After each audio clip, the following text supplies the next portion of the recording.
കഴിഞ്ഞ ഗവൺമെൻറ് അന്നത്തെ പ്രതിപക്ഷ നേതാവും ഇപ്പോഴത്തെ മുഖ്യമന്ത്രിയുമായ ശ്രീ വി ഡി സതീശനെതിരെ വിജിലൻസ് അന്വേഷണത്തിന് ഉത്തരവിട്ടിരുന്നു. വിജിലൻസ് വളരെ വിശദമായി തന്നെ കാര്യങ്ങൾ പരിശോധിച്ചു. ആ പരിശോധനയിൽ തെളിവുകളൊന്നും കണ്ടെത്താൻ കഴിയാത്ത സാഹചര്യത്തിൽ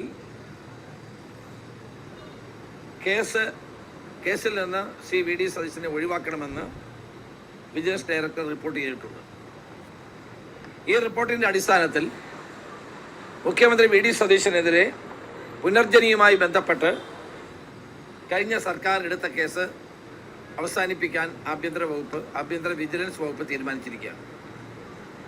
2018 പ്രളയത്തിൽ വീട് നഷ്ടപ്പെട്ടവർക്ക് വീട് വെച്ചു കൊടുക്കാനും വേണ്ടിയിട്ടുള്ള ധനസമാഹരണം നടത്താൻ വേണ്ടി വിദേശയാത്ര നടത്തിയെന്നും ആ വിദേശ യാത്രയിൽ ധനസമാഹരണം നടത്തിയെന്നുമാണ് കഴിഞ്ഞ സർക്കാരിൻ്റെ നിർദ്ദേശപ്രകാരം വിജിലൻസ് അന്വേഷണം നടത്തിയത്. ഈ അന്വേഷണത്തിൽ പുനർജനി പദ്ധതി നടപ്പാക്കുന്നതിന് എറണാകുളം ആസ്ഥാനമായ മണപ്പാട്ട് ഫൗണ്ടേഷൻ എന്ന സന്നദ്ധ സംഘടന വഴിയാണെന്നും പദ്ധതിക്ക് ഫണ്ടുകൾ കൈകാര്യം ചെയ്യുന്നത് ഈ പദ്ധതിയുടെ പേരിൽ മണപ്പാട് ഫൗണ്ടേഷൻ ആരംഭിച്ച ബാങ്ക് അക്കൗണ്ട് വഴിയും ഫൗണ്ടേഷനിലെ FCRA കറണ്ട് അക്കൗണ്ട് വഴിയുമാണെന്ന് വിജിലൻസിൻ്റെ പരിശോധനയിൽ വ്യക്തമാവുകയുണ്ടായി. ഇതിൽ അന്നത്തെ പ്രതിപക്ഷ നേതാവ് ഇന്നത്തെ മുഖ്യമന്ത്രി വി ഡി സതീശന് ഒരു പങ്കുമുണ്ടെന്ന് തെളിയിക്കാൻ വിജിലൻസിന് സാധിച്ചിട്ടില്ല.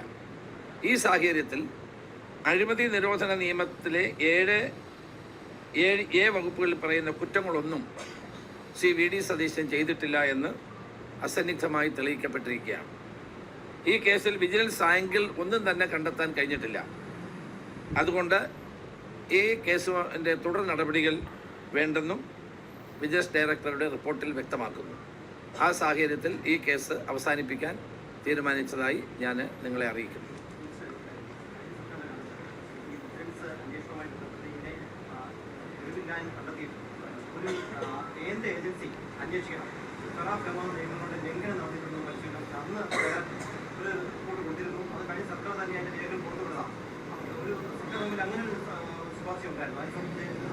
അല്ല, അത് ശേഷമാണല്ലോ ഈ അന്വേഷണമൊക്കെ പിന്നെയും നടത്തിയിട്ടാണ് അവർ പറഞ്ഞത് ഇതിൻ്റെ യാതൊരു വിജിലൻസ് ആംഗിൾ ഇതിനകത്തില്ല. ശ്രീ വി ഡി സതീശനുമായി ബന്ധപ്പെട്ട ഒരു കാര്യവും തെളിയിക്കാൻ കഴിഞ്ഞിട്ടില്ല. അപ്പം അതിന് നിങ്ങൾക്ക് തന്നെ വ്യക്തമാണല്ലോ, രാഷ്ട്രീയ പ്രേരിതമായിട്ടാണ് ഈ കേസിനെയും CBIക്ക് വിടാനോ അല്ലെ ഉയർന്ന ഏജൻസികൾക്ക് വിടാനോ അന്നത്തെ ഗവൺമെൻറ് തീരുമാനിച്ചത്. അതെല്ലാം പകൽ പോലെ വ്യക്തമാണ്. തന്നെയുമല്ല, ഈ അന്വേഷണത്തിൽ ഒരു കാര്യം വളരെ വ്യക്തമായി, അന്നത്തെ പ്രതിപക്ഷ നേതാവ് ഇന്നത്തെ മുഖ്യമന്ത്രിക്ക് ഇതുമായി യാതൊരു ബന്ധവുമില്ല, 1 രൂപയുടെ പോലും ഇടപാടുകൾക്ക് അദ്ദേഹം ഉണ്ടായിട്ടില്ല എന്നുള്ളത് വളരെ വ്യക്തമാണ്, വളരെ ക്ലിയറാണ്. ഞാൻ ആ ഫയൽ മുഴുവൻ പഠിച്ചിട്ടാണ് പറയുന്നത്, വളരെ ക്ലിയറാണ്. അതുകൊണ്ട് ഇന്നലെ ആ കേസ് തീർപ്പ് കൽപ്പിച്ച് എന്നുള്ള വിവരം അറിയിക്കാനാണ് ഞാൻ നിങ്ങളെ വിളിച്ചത്.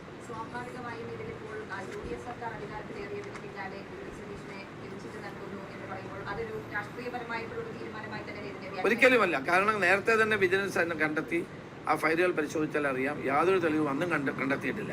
തെളിവ് കണ്ടെത്താത്തത് കൊണ്ടാണ് അന്നത്തെ മുഖ്യമന്ത്രി തന്നെ അത് വിജിലൻസ് അന്വേഷിച്ചാൽ പോരാ, കേന്ദ്ര ഏജൻസി അന്വേഷിക്കണമെന്ന് പറഞ്ഞു.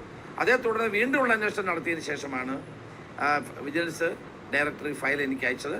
അതിനകത്ത് ഒരു തരത്തിലുള്ള വി ഡി സതീശൻ്റെ ഇൻവോൾവ്മെൻറ്റ് അന്നുമില്ല, ഇന്നുമില്ല. അതുകൊണ്ട് ഭരണം മാറിയതിൻ്റെ അടിസ്ഥാനത്തിൽ മുഖ്യമന്ത്രിക്ക് ക്ലീൻ ചിറ്റ് നൽകിയല്ല, അടിസ്ഥാനരഹിതമായ കാര്യമാണ് അന്ന് അതിൽ ഉന്നയിച്ചത്. അതുകൊണ്ട് തന്നെ അത് നിലനിൽക്കുന്നതല്ല, വളരെ വിശദമായി തന്നെ വിജിലൻസ് പരിശോധിച്ച കാര്യമാണ്. അതുകൊണ്ട് ഡയറക്ടറുടെ ശുപാർശ പ്രകാരം ഇനി കേസുമായി മുന്നോട്ട് പോകണ്ടെന്നാണ് തീരുമാനം.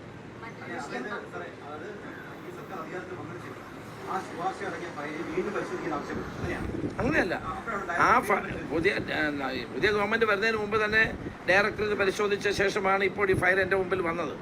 ഞാനത് പരിശോധിച്ചപ്പോൾ ഇനി ഇതുമായി മുന്നോട്ട് പോകേണ്ട യാതൊരു കാര്യവുമില്ല. നേരത്തെയും വ്യക്തമായിരുന്നു ഇന്നത്തെ മുഖ്യമന്ത്രിക്ക് അതുമായി യാതൊരു പങ്കുമില്ലായിരുന്നു. പിന്നെ രാഷ്ട്രീയ പ്രേരിതമായിട്ടാണ് CBIക്ക് വിടാനാ അല്ലെങ്കിൽ കേന്ദ്ര ഏജൻസിക്ക് വിടണമെന്നത് എന്നുള്ള തീരുമാനം അവരെടുത്തത്. പക്ഷേ അതിനുശേഷം വിജിലൻസ് ഡയറക്ടർ പരിശോധിച്ച ശേഷം എനിക്ക് നൽകിയ ഫയൽ ഇതുമായി ഇനി മുന്നോട്ട് പോകേണ്ട ആവശ്യമില്ലെന്നും വിജിലൻസ് ആംഗിൾ ഇതിലില്ലെന്നും വി ഡി സതീശൻ ഇതുമായി യാതൊരു ബന്ധവുമില്ലെന്നും അസന്നിഗ്ധമായി തന്നെ ഫയൽ എഴുതി അറിയിച്ചിട്ടുണ്ട്. അതിൻ്റെ അടിസ്ഥാനത്തിൽ കേസുമായി ഇനി മുന്നോട്ട് പോകേണ്ടതാണ് തീരുമാനം.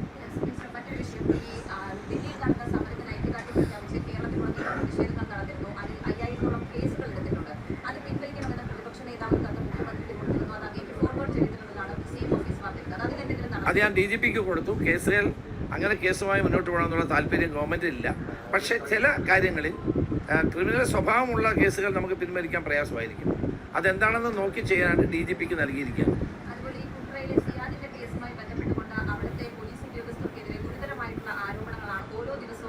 ഒരു ഗുരുതരമായ ആരോപണവുമില്ല. ഒരു പോലീസുകാരൻ അടിച്ചെന്നാണ് പറഞ്ഞാൽ അയാളെ സസ്പെൻഡ് ചെയ്തു. ഈ വ്യക്തിയുടെ പോസ്റ്റ്മോർട്ടം റിപ്പോർട്ടും എല്ലാം പരിശോധിച്ചപ്പോൾ ഹെപ്പറ്റൈറ്റിസ് C മൂലമാണ് അദ്ദേഹം മരിച്ചത്. 13 ദിവസം പോലീസ് കസ്റ്റഡിയിൽ എടുത്ത ശേഷം 13 ദിവസം കഴിഞ്ഞാണ് ആശുപത്രിയിലെ ചികിത്സയിലാണ് അദ്ദേഹം മരിച്ചിട്ടുള്ളത്. അതിനകത്ത് ഒരു ദുരൂഹതയുമില്ല. ഒരു പോലീസുകാരൻ അടിച്ചെന്നാണ് പറഞ്ഞതുകൊണ്ട് അയാളെ സസ്പെൻഡ് ചെയ്തു. പിന്നെ ക്രൈംബ്രാഞ്ച് അന്വേഷണം നടക്കുകയാണ്. ഇത്രയൊക്കെ ഉണ്ടായിട്ടും, പോസ്റ്റ്മോർട്ടം റിപ്പോർട്ട് ഉണ്ടായിട്ടും, ഈ മരണം പോലീസ് മർദ്ദനം മൂലമല്ലെന്ന് വ്യക്തമായിട്ടും, എന്നാലും ഒരു ക്രൈംബ്രാഞ്ച് അന്വേഷിക്കട്ടെന്ന് വെച്ചു. അന്വേഷണം നടന്നുകൊണ്ടിരിക്കുകയാണ്. ഇനി കൂടുതൽ വിവരങ്ങൾ വ്യക്തമാവുകയാണെങ്കിൽ ആ സമയത്ത് അത് നോക്കാം. അത് ക്രൈംബ്രാഞ്ച് അന്വേഷണം നടക്കട്ടെ.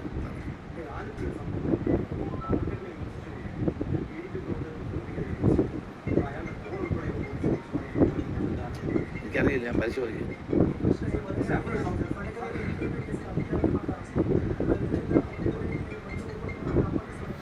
കേരളം ലജ്ജിച്ച് തലതാർത്തിയ ഒരു സംഭവമാണ്. കുട്ടികളെ പഠിപ്പിക്കുന്ന അധ്യാപികമാർ 3 പേര് MDMA വിൽക്കുന്നവരായി മാറി. നമ്മൾ ആലോചിക്കാം, മരണത്തിൻ്റെ വ്യാപാരികളായി ഈ അധ്യാപകർ മാറുന്നു. നമുക്ക് ഞെട്ടലോടെയാണ് കേരളം കേട്ടത്.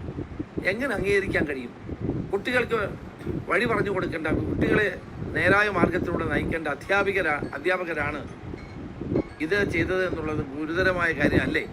തീർച്ചയായിട്ടും അവരുടെ പേരിൽ കേസെടുക്കും, അവരുടെ പ്രോപ്പർട്ടികൾ കണ്ടെത്തും, ശക്തമായ നടപടിയുമായി മുന്നോട്ട് പോകും.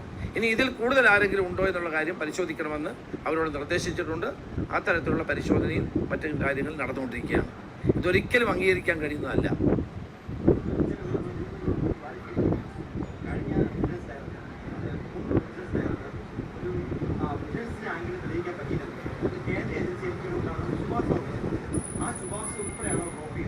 അത് ഇതുമായി ബന്ധപ്പെട്ട വിജിലൻസിൻ്റെ അന്വേഷണം ഞങ്ങൾ പരിപൂർണമായി അവസാനിപ്പിച്ചിരിക്കുകയാണ്.